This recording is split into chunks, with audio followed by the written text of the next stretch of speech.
could see the future, most of my advances were by mistake. You uncover what is when you get rid of what isn't. R. Buckminster Fuller. In the summer of 1967, a classmate and I hitchhiked from New York City to Montreal, Canada. At the time, Andy Edrison and I were both 20-year-old students attending the U.S. Merchant Marine Academy at Kings Point, New York. We were hitchhiking to Montreal to see the future. Montreal was the site for Expo 67, the world's fair dedicated to the future. The centerpiece of the World's Fair was the US Pavilion, a massive geodesic dome that could be seen for miles. The creator of the dome was Dr. R. Buckminster Fuller, considered to be one of the greatest geniuses of our time. Dr. Fuller had a reputation as a futurist and was often called grandfather of the future. It seemed appropriate that the US government had chosen Dr. Fuller's dome, a structure that represented the future, to be the US Pavilion.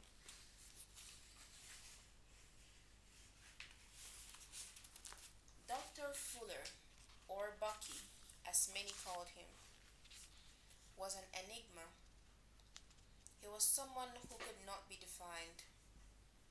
Harvard University claims him as one of their more prominent alums, yet Bucky did not graduate from Harvard. Although Fuller never graduated from college, he was awarded 47 honorary degrees over his lifetime. The AIA, the American Institute of Architects, consider him to be one of the world's leading architects.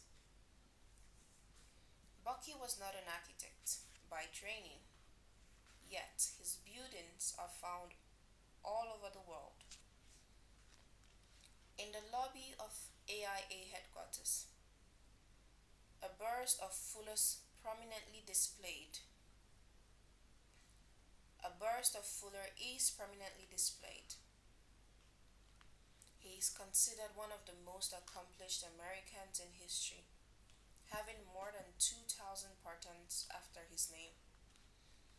Fuller authored many books ranging from science and philosophy to poetry. The President Ronald Reagan awarded Bucky the Presidential Freedom Medal in 1982, and he was once considered for the Nobel Prize. Although extremely accomplished, Bucky often referred to himself as just a little guy. Poor Dad and Bucky. It was my father, the person I refer to as my poor dad, who first introduced me to Dr. Fuller in the late 1950s. While I was still in elementary school, my dad and I would sit for hours building Bucky's models out of glue and sticks. We created the tetrahedrons, octahedrons, and icosahedrons that Fuller said were the building blocks of the universe. My poor dad and Bucky had a lot in common. Both were extremely bright men who thrived in the world of academics, especially math, science, and design. Both men were committed to a better world, a world that worked for everyone. Both men dedicated their lives to serving humanity and world peace. In 1964, when Dr. Fuller made the cover of Time magazine, my dad was ecstatic. Standing in the future. In 1967, Andy and I, both Bucky's devotees, could not wait to visit the US Pavilion and stand inside Fuller's massive dome. The feeling inside the dome was magical, a surreal environment of peace and possibilities. I never dreamt that one day I would actually study with the grandfather of the future. In 1981, I was invited to spend a week studying with Dr. Fuller at a lodge outside Lake Tahoe, California. The title of the conference was The Future of Business. It was a week that forever changed the direction of my life. I wish I could say I attended the lecture series to learn more about world peace, math, science, design, generalized principle, or philosophy. I can't. My primary reason for attending the conference was to learn how Fuller could predict the future. I was motivated by pure greed, not world peace. I wanted to learn how to predict the future so I could use that knowledge to make more money. On the last day of the event, something happened to me. I wish I could explain it, but my limited vocabulary makes it hard for me to describe the experience. I was standing behind the video camera and tripod, working as a volunteer and taping the entire event.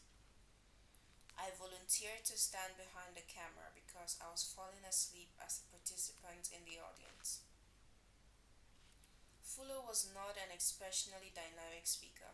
In fact, I would say he was boring. He mumbled and used words I didn't understand. Just as an event was coming to a close, just as the event was coming to a close, I looked up from the eyepiece of the camera directly at Bucky, and a gentle wave of energy went through me. I could feel my heart open, and I began to cry. They weren't tears of sadness or pain, but tears of gratitude for this man's courage to do what he had been doing for years, guiding and teaching and looking into the future. John Denver wrote and recorded a song dedicated to Dr. Fuller after Bucky touched and inspired John's life. The title of the song is What One Man Can Do.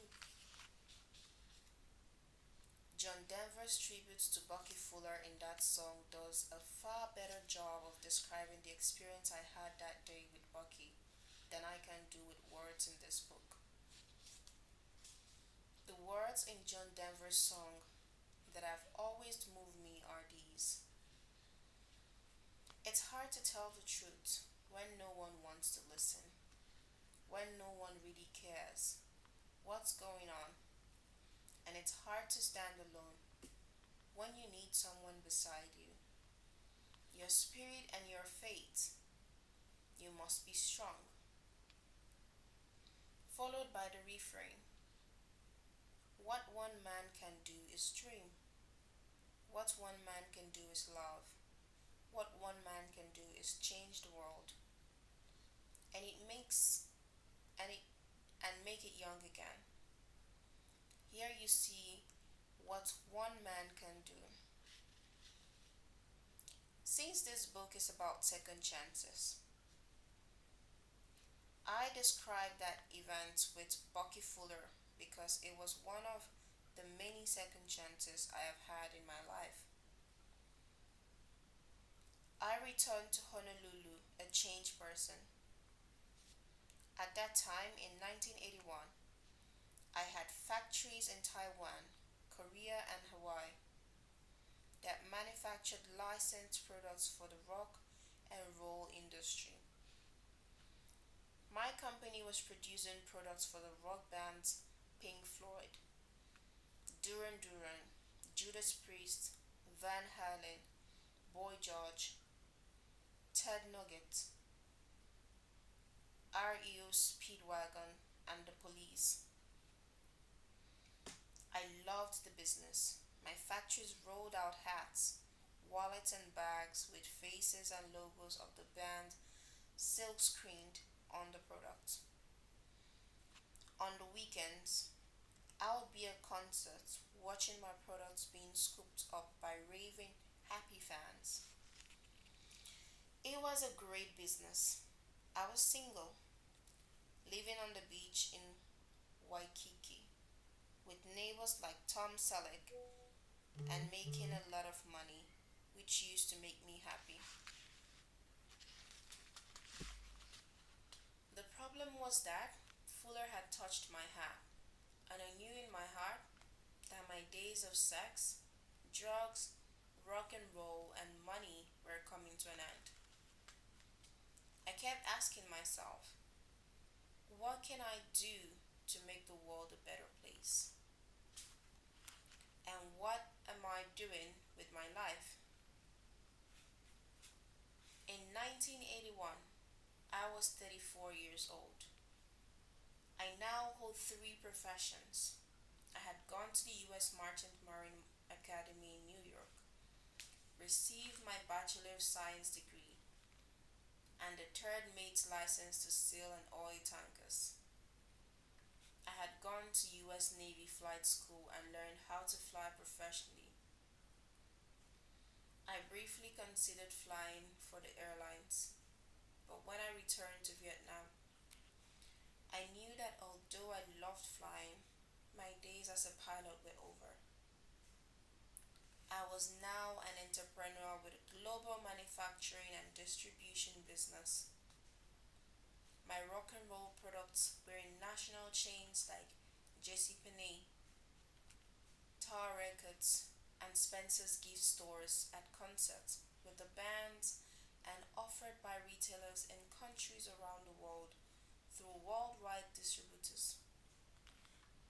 My problem was I had met Bucky Fuller, and when I returned to my factory in Honolulu, my mind would drift back to what I had experienced in Montreal. As I've said, standing in the magical environment of that dome, never dreaming I would ever meet the man who designed it. Then meeting him and knowing that my life was changing yet again. My spiritual job.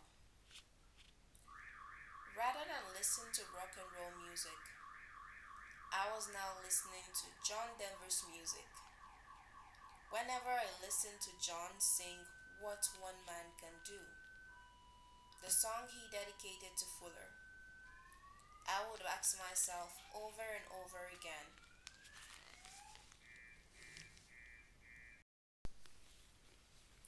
what am I supposed to be doing with my life? Whenever I listened to rock and roll music, the only thing it inspired me to do was to go to the nightclubs of Waikiki. When I listened to John Denver's songs, my thinking started in my heart. Rather than stay out late in nightclubs, I spent more time alone, surfing or hiking, just being with the beauty of nature. On weekends, I spent time in personal development workshops, learning how to become a better person, emotionally and spiritually. My more gentle side raised a few eyebrows among my Marine Corps friends, and I found myself spending more time with business groups focused on solving social problems in communities around town than with associates in rock and roll or retailing. Slowly, it dawned on me that we go to school with the hope of finding financial profession known as a job. After meeting Fuller, I realized I was looking for my spiritual profession, my spiritual work, my spiritual job, and my life's purpose. From 1981 to 1983, I studied with Dr. Fuller on three different occasions during the summers, between summers with my my new friends and I would get together to group study Fuller's books. His books are not very easy to comprehend, so we would agree to study a chapter each week, then get together at one of our houses to discuss and mind map Fuller's thoughts in that chapter. Mind mapping is a method of using colors and sketches rather than words to organize and prioritize Fuller's thoughts in that chapter. The sketches were done on a large sheet of flip chart paper and started with a core or central concept. The key to mind mapping is color and sketches, using very few words.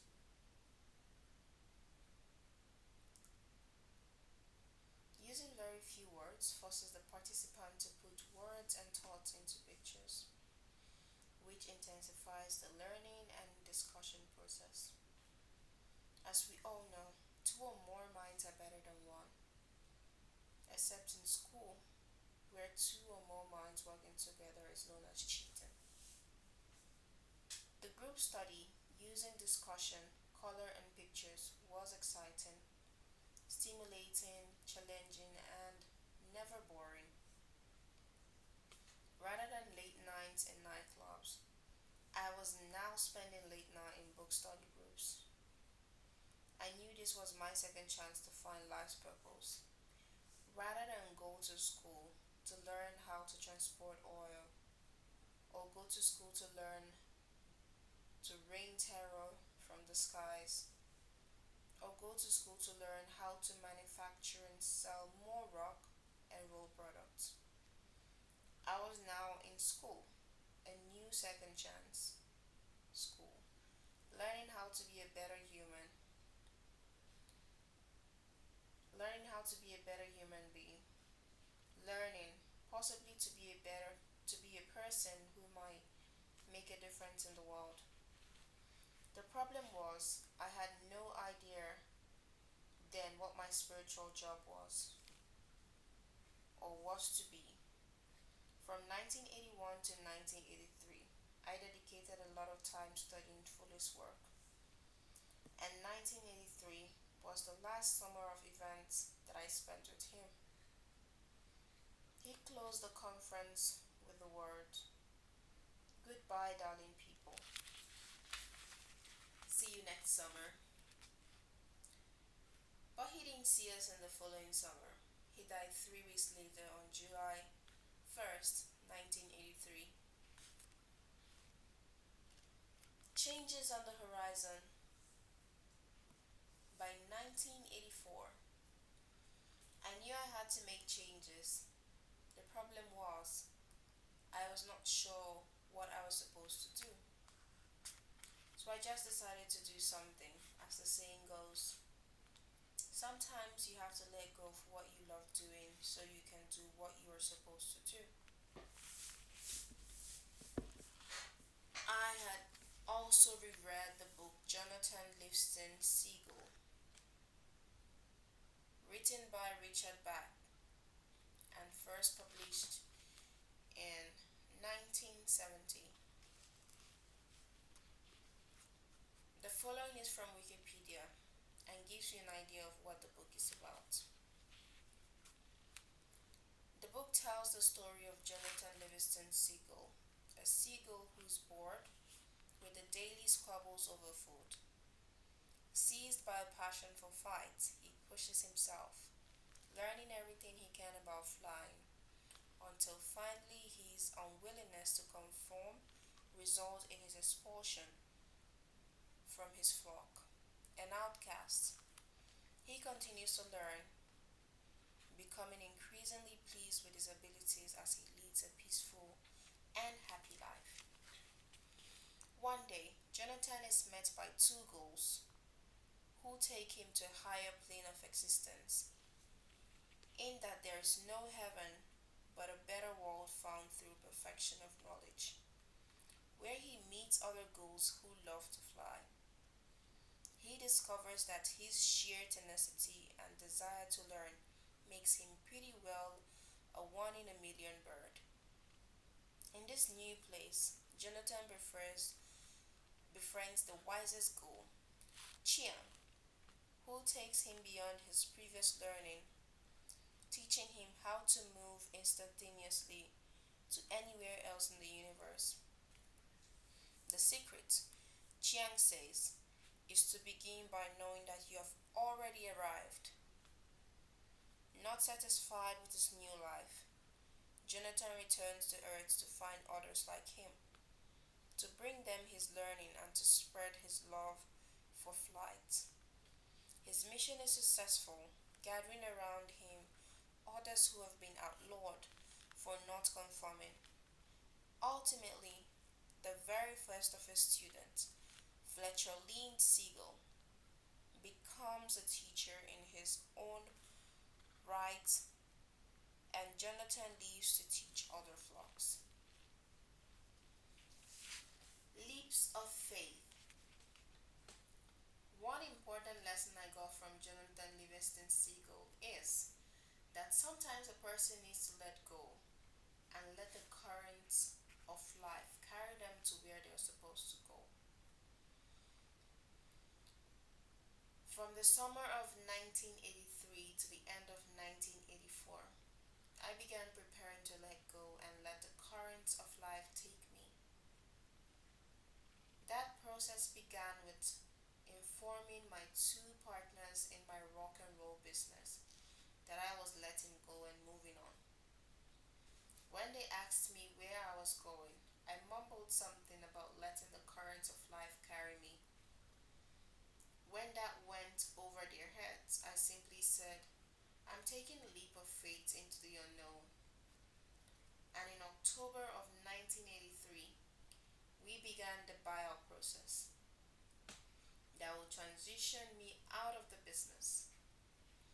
In January of 1984, as I was tying up loose ends in Hawaii, New York, Taiwan, and Korea, I met the most beautiful woman I had ever seen.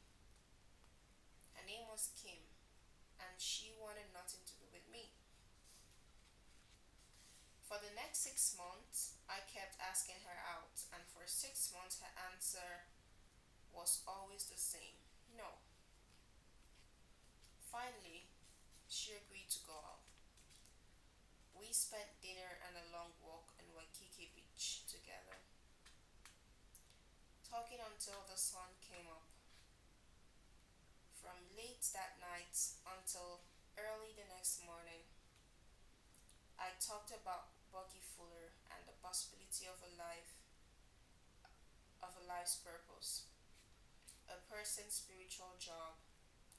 She was the first woman I had ever met who was interested in these subjects. Over the next few months, we saw each other regularly. She was part of my letting go process. She was with me when I said a tearful goodbye to my partners and the workers in Honolulu factory. Kim and I knew we too would soon be saying goodbye. She had her career in advertising in Honolulu, and I was leaping into nothing.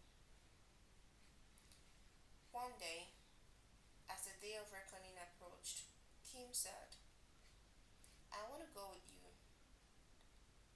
In December 1984, Kim and I held hands and took our leap of faith into the unknown. Without a doubt, in 1985, without a doubt, 1985 was the worst year of our lives. Little did we know that unfortunately, there will be years ahead that will make 1985 look easy by comparison. We wish we could say it has been all easy, all peaches and cream, but it's been hell. Even today, in 2014, although financially and professionally successful, still have to deal with life in the real world, a world of greed, lies, dishonesty, legal hassles, and crime. In spite of the hardship and heartbreak, the journey has been very much like the book Jonathan Livingston Seagull described. It has been a process to test our spirits and our dedication to our process, to see if we would quit when the going got too tough. The great news is that we have met many great people, different types of people we might never have met if Kim had remained with the ad agency and I remained in the manufacturing. Wikipedia best describes the people we meet and befriend along the way in its summary of part 2 of Jonathan Livingston Seagull. Jonathan transcends into a society where all the ghouls enjoy flying. He is only capable of this after practicing hard alone for a long time. The learning process, linking the highly experienced teacher and the diligent student, is raised into almost sacred levels. They, regardless of all immense difference, are sharing something of great importance that can bind them together. You've got to understand that a seagull is an unlimited idea of freedom, an image of the great goal. He realizes that you have to be true to yourself. You have the freedom to be yourself, your true self, here and now, and nothing can stand in your way. There were many times in 1985 when Kim and I had no place to live and no money to eat. We survived living in an old brown Toyota and in a friend's basement. As I said, our faith was being tested, and in the fall of 1985, the stream of life carried us to Australia, where we found people who loved what we were teaching. We were using games to teach socially responsible entrepreneurship and investing. By December of 1985, we actually made a small profit on a seminar we held in Sydney. And that is one of the reasons why Kim and I love Australia and will always be grateful to the people of Australia. We had to let go to the current of life. We had to let go, and the current of life carried us to Australia, and Australians gave us chance to develop as teachers. Change of friends. One day in 1986, out of the blue, I received a call from John Denver's Winster Foundation. John was hosting an event in Aspen, Colorado, and wanted to know if I would be one of the guest speakers, along with several other entrepreneurs, including Ben Cohen and Jerry Greenfield, founders of Ben and Jerry's Ice Cream. Of course, I said yes. Being in a large tent on John's property in Aspen was much like being in Bucky's Dome in Montreal. The feeling of magic, wonder, and possibilities was the same. For some reason, I did not speak on my rock and roll business. It didn't seem to fit. For some reason, and totally unprepared, I spoke on education and learning. I spoke about the pain I went through in school without knowing what I wanted to study, but being forced to study subjects I had no interest in. I spoke about the emotional pain I went through in failing high school English twice because I could not write well. I spoke for the kids like me, kids who wanted to learn but didn't like school. I spoke about how so many children have their spirits crushed in the traditional process of learning. At the end of my talk, close their eyes, join hands, and listen to Whitney Houston's latest release, The Greatest Love of All. The opening line of the song fits the mood, and the message: I believe the children are our future. There weren't many dry eyes in the audience as I left the stage, in silence. The audience, this group of seagulls, were hugging each other, some crying, much as I had cried that day in 1981 when I was in the audience for the first time with Bucky Fuller. The tears were of love, not sadness. They were tears of responsibility, not blame. They were tears of gratitude. Gratitude for the gift of life. And they were tears of courage, knowing that changing the world requires courage. Courage that comes from the heart. Many in this group of seagulls already knew that the word courage comes from the French word le coeur, the heart. Winster was a gathering of ghouls, most of whom already knew how to fly. They knew flying took courage. Kim was waiting for me as I stepped down from the stage and we hugged silently. We knew we had found our spiritual profession, our spiritual job, and our life's purpose. We knew then that we'd found what was to become and still is our life's work. Ironically, being a teacher was not on my list of answers to the question, what do you want to be when you grow up? Being an attorney was a higher calling than being a teacher. It is not that I hated school.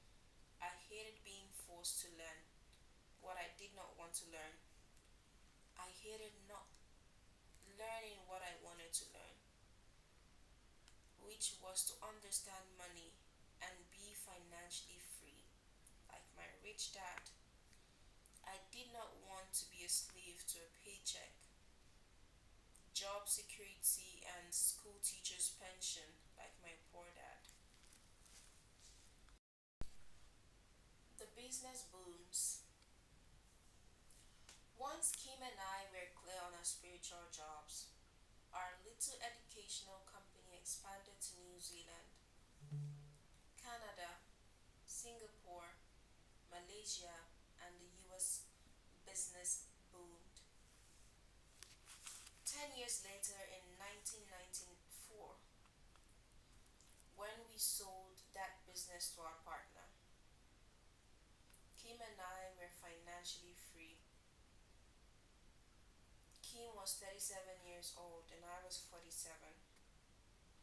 We achieved financial freedom without jobs, without government support, and without a retirement plan, filled with stocks, bonds, and mutual funds. When people began asking us how we achieved financial freedom without the traditional investment and retirement plans, Kim and I knew it was time for us to begin our new second chance. Following one of Buckminster's Fuller, following one of Buckminster Fuller's generalized principle, a principle that is true in all cases, no exceptions. We began our next business. Today, that business is known as the Rich Dad Company. The generalized principle we follow was the more people I serve, the more effective I become. With the intent on serving more people, Kim and I began developing our cash flow game, and I began writing Rich Dad Poor Dad. On my 50th birthday, April 8, 1997, the Rich Dad Company was officially launched. Our mission: to elevate the financial well being of humanity. A second chance for the Rich Dad Company. As I stated in chapter 1 of this book, the world of money is changing, and unfortunately, millions of people are not.